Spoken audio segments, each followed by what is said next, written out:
Good morning guys. അപ്പോൾ നമുക്ക് നമ്മുടെ വ്ളോഗിലേക്ക് കിടക്കാം. എനിക്ക് ഭയങ്കര ഇഷ്ടപ്പെട്ട ഒരു ക്യാരക്ടറുള്ള റോഡ് എന്ന് വേണമെങ്കിൽ പറയാം. അതായത് കറക്റ്റ് എറണാകുളം സിറ്റിയുടെ നടുവിൽ ഒരു സിറ്റിയായിട്ട് യാതൊരു ബന്ധമില്ലാത്ത രീതിയിലുള്ള ഒരു റോഡും. അതായത് ഒരു ഹൈവേ വൈബുള്ള ഒരു റോഡേ അല്ല. നമ്മുടെ വണ്ടി അതുപോലെ തന്നെ സൂപ്പർ ബൈക്കൊന്നുമല്ല, ഹൈവേയിൽ പറന്നു പോണ വണ്ടിയല്ല. ചെറിയൊരു വണ്ടി, ചെറിയൊരു റോഡ്, ഒരു ഗ്രാമീണ തനിമയ്ക്കുള്ള ഒരു ചെറിയൊരു റോഡ്. ഈ റോഡിൻ്റെ വേറെ സ്പെഷ്യാലിറ്റി എന്ന് വെച്ചിട്ടുണ്ടെങ്കിൽ ഇതിൻ്റെ ലെഫ്റ്റ് സൈഡിൽ ഒരു ക്യാരക്ടറും ഈ റോഡിൻ്റെ റൈറ്റ് സൈഡിൽ വേറൊരു ക്യാരക്ടറാണ്. ലെഫ്റ്റ് സൈഡ് ശ്രദ്ധിച്ചാൽ നിങ്ങൾക്കറിയാം, കൊച്ചി എത്തി. അതന്നെ ലെഫ്റ്റ് സൈഡ് ഫുള്ള് വേസ്റ്റ് ഇട്ട് നിറച്ചേക്കാണ്. പക്ഷെ റൈറ്റ് സൈഡിലേക്ക് നോക്കുകയാണെങ്കിലോ, ഈ കേരളത്തിന്റെ ഹരിതാഭയും ഈ പച്ചപ്പൂ ഈ ഊഷ്മളതയും ഇത് വല്ലതും അവിടെ കിട്ടുകൂടോ? താനിഞ്ഞു വാഴും. അതെ, ഒടുക്കത്തെ ഒരു നാച്ചുറൽ ഗ്രാമീണ വൈബാണ്.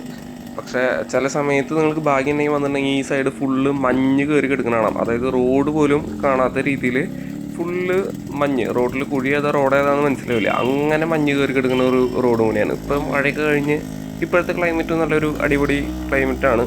അധികം ബിൽഡപ്പൊന്നും കൊടുക്കില്ല. നമ്മൾ ഓൾറെഡി ലൊക്കേഷനിലെത്തി. ഒരു ചെറിയൊരു ഏരിയ, ചെറിയൊരു വീഡിയോ, ചെറിയൊരു വൈബ്, അങ്ങനത്തെ ഒരു ഏരിയയാണ്. സ്ഥലം വേറെ എവിടെയല്ല, കളമശ്ശേരി റെയിൽവേ സ്റ്റേഷനാണ് ഈ കാണുന്നത്. ആകെ 3-4 ട്രെയിൻ നിർത്തുന്ന ചെറിയ റെയിൽവേ സ്റ്റേഷൻ, പക്ഷേ ഒടുക്കത്തെ വൈബാണ്. അപ്പോൾ ഇതാണ് നമ്മൾ ഒഫീഷ്യലി ലോഞ്ചിങ് നമ്മുടെ കുഞ്ഞോട്ടെന്നോ കുഞ്ഞപ്പെന്നോ, ഞാൻ ഇടയ്ക്ക് അങ്ങോട്ടും ഇങ്ങോട്ടൊക്കെ മാറ്റി വിളിക്കാറുണ്ട്. നമ്മൾ റീബിൽഡ് ചെയ്യാൻ വേണ്ടി എടുത്തു കൊടുത്തേക്കണ വണ്ടിയാണ്. റീസ്റ്റോറേഷൻ എപ്പോൾ നടക്കുന്നോ റീബിൽഡ് എപ്പോൾ നടക്കുന്നോ നമുക്കറിയില്ല. എന്തായാലും ഡീറ്റെയിൽ വീഡിയോ പിന്നീട് വരുന്നതായിരിക്കും. എന്തായാലും നമ്മൾ അവിടെ നിന്ന് വണ്ടിയും കൊണ്ട് ജീവനും കൊണ്ട് ഓടി. സംഗതി ഇവിടെ റെസ്ട്രിക്റ്റഡ് ഏരിയ ആണ്. അപ്പോൾ ഇവിടെ വണ്ടി അലൗഡ് അല്ല ആക്ച്വലി. അതവിടെ എഴുതി വെച്ചിട്ടൊന്നുമില്ല. പക്ഷേ വണ്ടി അവിടെ കയറ്റി ചെയ്യണമെങ്കിൽ ലീഗലി ഇവർക്ക് വേണമെങ്കിൽ വണ്ടി അവിടെ പിടിച്ചു വയ്ക്കാം. വണ്ടി നമ്മൾ സറണ്ടർ ചെയ്യേണ്ടി വരും, റെയിൽവേ സ്റ്റേഷനിൽ സറണ്ടർ ചെയ്യേണ്ടി വരും. അപ്പോൾ നമ്മൾ അവിടെ നിന്ന് ഓടി. അങ്കമാലിയിൽ നമ്മുടെ അമ്മ മുഖ്യമന്ത്രി എന്ന് പറഞ്ഞിട്ടൊന്നും കാര്യം ഉണ്ടായിട്ടില്ല. നമ്മളെന്തായാലും അവിടെ നിന്ന് വണ്ടി എടുത്ത് ഇറങ്ങി. പക്ഷേ അവരവരുടെ ഡ്യൂട്ടി ചെയ്തുള്ളൂ.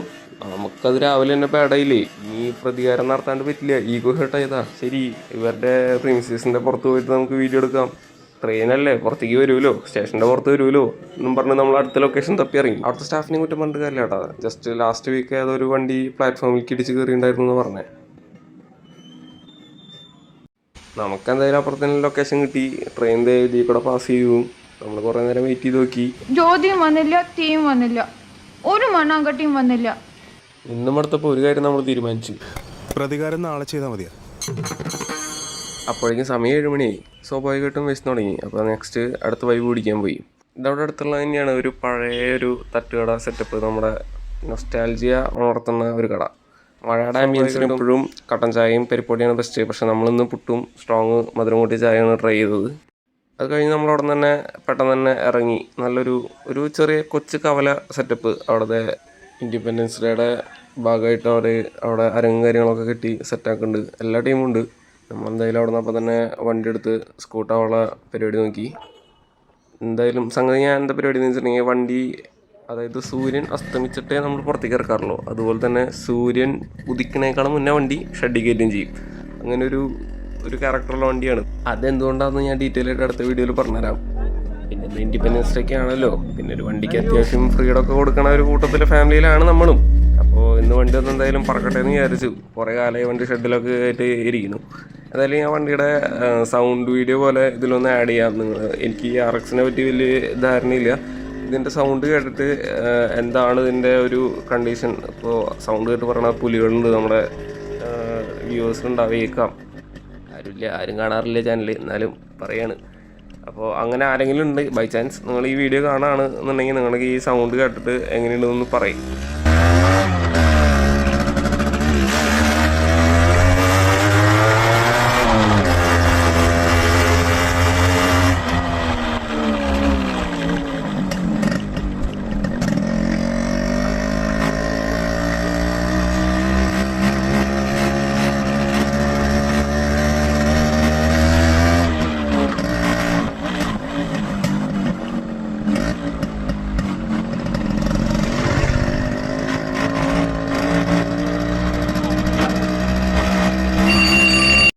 ആരും പേടിക്കണ്ട, 7:30 അലാറം അടിച്ചാണ്, വേറെ ഒന്നുമില്ല. പിന്നെ ഈ വൈഡ് ആംഗിളിൽ നമുക്ക് ഇവിടെ ഷൂട്ട് ചെയ്യാൻ പറ്റില്ല, കാരണം ക്യാമറ പിടിക്കാൻ ആരുമില്ല. അപ്പോൾ ഒരു സ്പെസിഫിക് ലൊക്കേഷനിലാണ് നമ്മൾ വെച്ചേക്കണേ. അപ്പോൾ ഒന്ന് ക്യാമറ അങ്ങോട്ട് തിരിഞ്ഞാലോ പ്രശ്നം. ക്യാമറ ഒന്ന് മോളിക്കായ ഫോൺ നിലത്ത് വീണ് പോവും, അല്ലെങ്കിൽ ഒന്ന് അടിക്കായ ചരിത്രം തന്നെ പോകും എന്നുള്ള രീതിയിലാണ് ആംഗിളാണ് സെറ്റ് ചെയ്തേക്കണേ.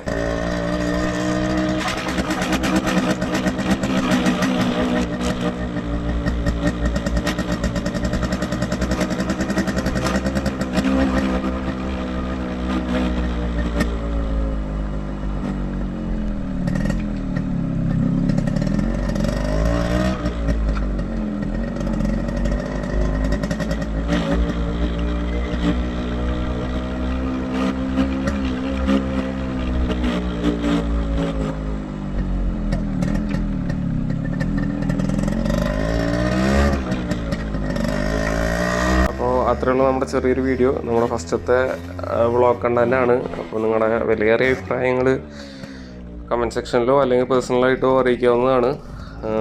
ഇതുവരെ വീഡിയോ കണ്ടിരുന്ന എല്ലാവർക്കും ഒന്നുകൂടി താങ്ക്സ്. അപ്പോൾ അടുത്തൊരു വീഡിയോ ആയിട്ട് പിന്നെ എപ്പോഴെങ്കിലും കണ്ടുമുട്ടാം.